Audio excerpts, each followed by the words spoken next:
Um, I was my son came well, my son went somewhere with my wife the other week, and she told me what happened there. He went to a party, and at the party there was a doctor, and it was a black doctor, and he came home and said, "Daddy, I met a black doctor." I was like, "Really?" And I looked at my wife, and I was kind of curious. I'm like, "What made him, say it like that?" And he said, "I had never seen a black doctor before." I mean, we're in Boston, so that makes sense, right? Yeah, we It's barely. not rare, yeah. If it's winter, we don't see black people at all. That's just how Boston is.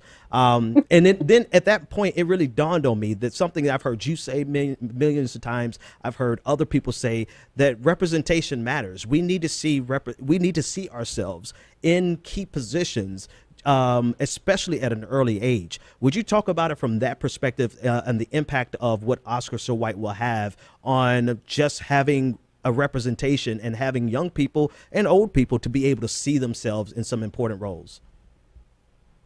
Right. Well, that's what I've been fighting for. I have children too, and so I want them to be able to see themselves and their stories up on the big screen or on the stage or even, in our home on our TV screen. Hmm.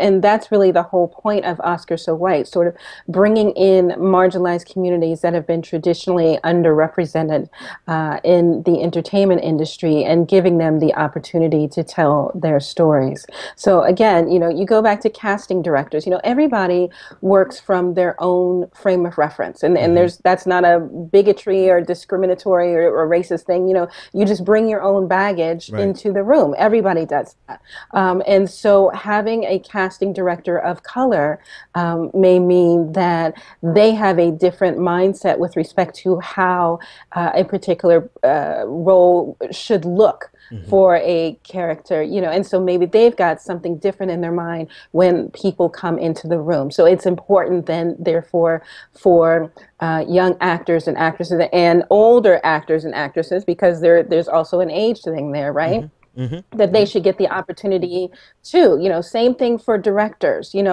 because and producers, all of these categories have increased their diversity ranks, and it's so very important that when people are sitting around, these big boardrooms, as I've imagined it in my mind, Hmm. and talked about, not only who is going to be in front of the camera, but who is going to tell the story behind the camera. The cinematographers and directors, that we're using a broader stroke Yeah. than our own personal frame of reference, and saying, why can't Don Cheadle play Matt Damon's role in the first Martian, or Daniel Day Kim? Why can't we have Shala Lynch, who's a fantastic documentary a filmmaker? Why can't she helm a $20 million budget to do something important on Black women in film?